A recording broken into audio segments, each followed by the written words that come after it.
मैं जीसी साहब को वेलकम करता हूँ। अब तो हमारे पुराने फ्रेंड हो गए।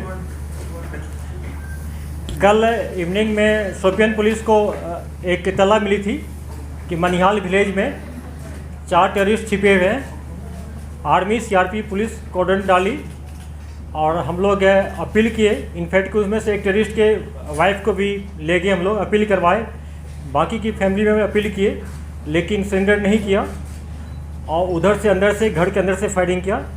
फिर इनकाउंटर शुरू हो गया। इनकाउंटर में 4 टेररिस्ट मारे गए। चारों कैटेगराइज टेररिस्ट है, लश्कर तैयबा से बिलोंग करता है। हालांकि अपने आप को सो कॉल्ड लश्कर मुस्तफ़ा बोलता है, लेकिन हम लोग TRF, PEF, LEM को उतना तरजीह नहीं देते हैं। ये फेक नेम्स हैं, ये सब ऑफुट है, LAT का, कोई जैश मोहम्मद का। तो ये सारे हमारे कैटेगराइज हमारे लिस्ट में ये LAT के नाम पर है। 3 पिस्टल एक के मिला है। मैं चारों का नाम बताता हूँ। एक है रईस अहमद भट्ट जो अक्टूबर लास्ट ईयर से एक्टिव था। दूसरा है आमिर सफ़ी मीर जो फरवरी 2021 से एक्टिव हुआ इसी साल।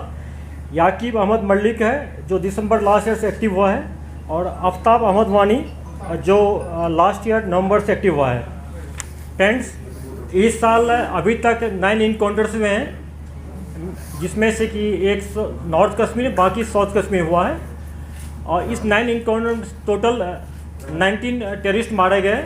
इस 19 में से 9 जो है 9 सिर्फ शोपियान डिस्ट्रिक्ट का है और 2 टॉप क्लास का कमांडर है। एक अलवदर का जो गनी ख्वाजा मारा गया था सोपुर में, और एक सज्जाद अफगानी मारा गया था जैश मोहम्मद का। 2 टॉप कमांडर है।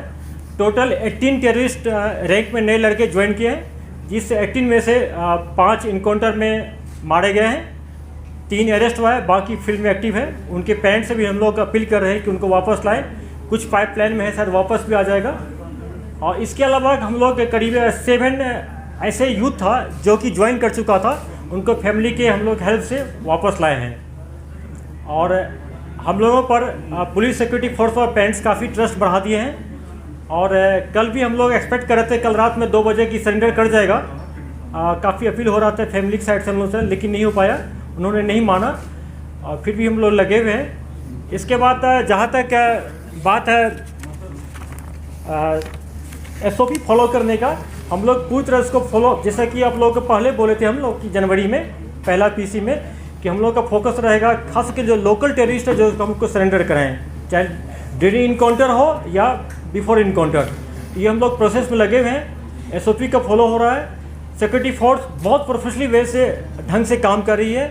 और इसका ही नतीजा है कि इस साल 19 मिलिटेंट मारे गए। उस 19 में से कोई भी सिविलियन का डेथ नहीं हुआ है। ये फैक्ट है कि हमारे एक आर्मी के जवान का देहांत तो हो गया था, शहीद हो गए थे ID ब्लास्ट में। पुलिस का एक इनकाउंटर में बडगाम मारे गए हैं, शहीद हो गए थे।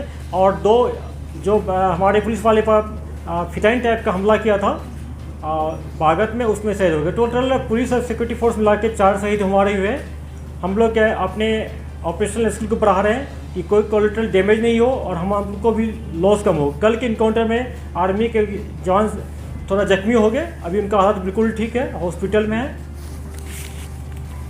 जहाँ तक रेजिग्नेशन का बात है, पाकिस्तान अभी तक बाज नहीं आया है। अभी भी हम लोग 7 नए टेररिस्ट इंट्रोगेशन बात किए, उनसे पता चला कि पाकिस्तान से उन्होंने प्रूफ भी देखा है कि सोशल मीडिया पर किस ढंग से उसको इंस्टिगेट किया जा रहा है, रेडिकलाइज किया जा रहा है।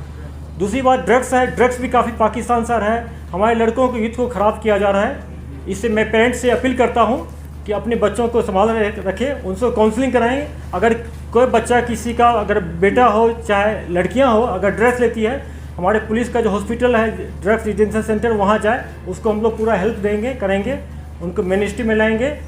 उसके अलावा मैं उन लड़कों से खासकर जो ज्वाइन कर लिया उनसे अपील करता हूं कि 2 टाइप का, या तो आप पहले आ जाएं या इनकाउंटर में जब आपको मौका मिलता है उस टाइम ये आपको मौका दिया जाएगा सरेंडर करने के लिए, आप उसमें आ जाएं।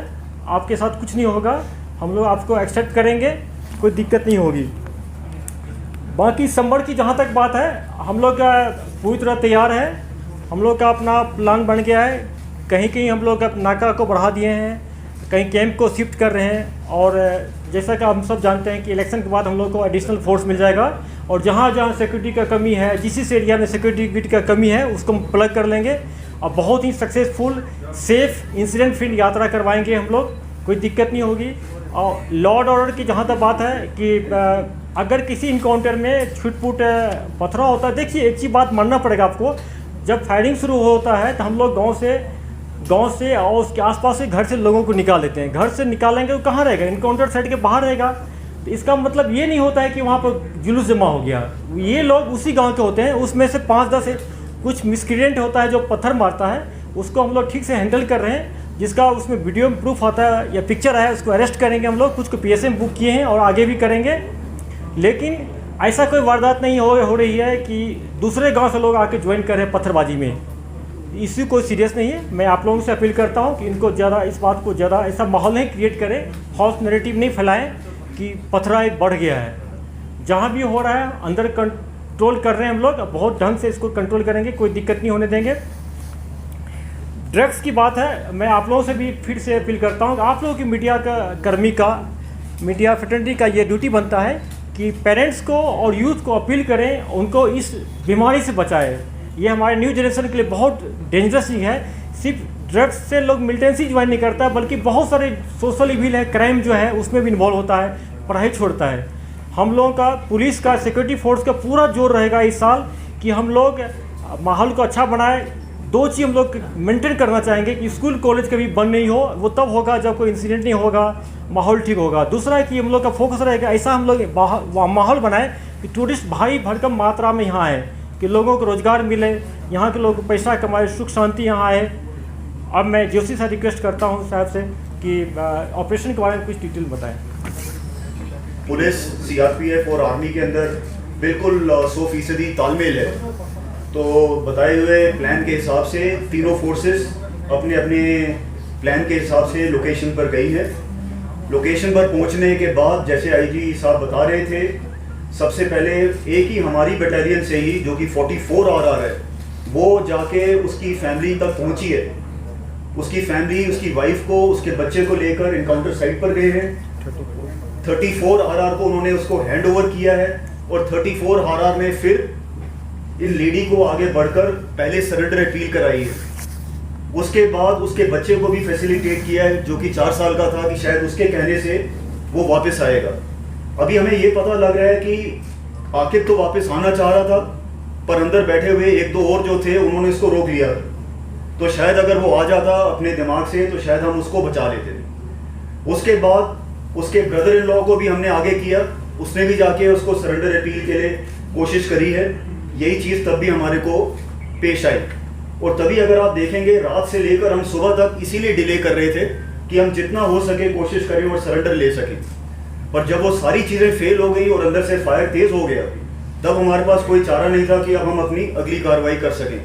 तो आपके ज़रिए, मीडिया भाइयों के ज़रिए यही पैगाम हम सब की तरफ से, IG साहब की तरफ से और कोर कमांडर साहब की तरफ से, मेरी तरफ से, कि जो भी सरेंडर के लिए आना चाहता है लास्ट मोमेंट तक, सारी की सारी सिक्योरिटी फोर्सेस लोकल लड़कों के लिए कमिटेड हैं। अगर लास्ट मिनट तक भी हमारे पास होगा, हम अपनी जान की परवाह ना करते हुए फिर भी सरेंडर लेंगे। मेरे एक लड़के को जो 34 RR का था, जिसको गोली लगी है, वो गोली भी इसीलिए लगी है क्योंकि वो कवर लेकर आगे जाके उसको लाने की कोशिश कर रहा था। अगर हम ये सब ना करते तो शायद ये इनकाउंटर आधा घंटा भी ना चलता। तो पहला पॉइंट ये है। दूसरा पॉइंट ये है कि जैसे IG साहब बता रहे थे, काफ़ी लड़के भारी तादाद में इनडायरेक्टली हमारे तक अपने पैगाम पहुंचा रहे हैं कि वो वापस मेन स्ट्रीम में आना चाह रहे हैं, पर उनके एक आध कोई रिंग लीडर होते हैं जो उनको रोकते हैं। तो आपके ज़रिए अगर हमारा ये पैगाम गांव-गांव तक जाए कि जो भी वापस मेन स्ट्रीम में आना चाहता है, हम उसको बहुत खुशी से वापस शामिल करना चाहेंगे। सारी सिक्योरिटी फोर्सेस उसके लिए भी कमिटेड है। लास्ट मैं 34 RR, 2 सेक्टर RR, CRPF और JKP जो कि बिल्कुल एलीट पुलिस फोर्स बन चुकी है, उन सबको कोर कमांडर साहब की तरफ से, मेरी तरफ से बहुत बहुत धन्यवाद कहना चाहूँगा, क्योंकि इतने प्रोफेशनल तरीके से जो आजकल ऑपरेशंस हो रही हैं वो तब तक नहीं हो सकती जब तक टोटल समन्वय ना हो। Thank you.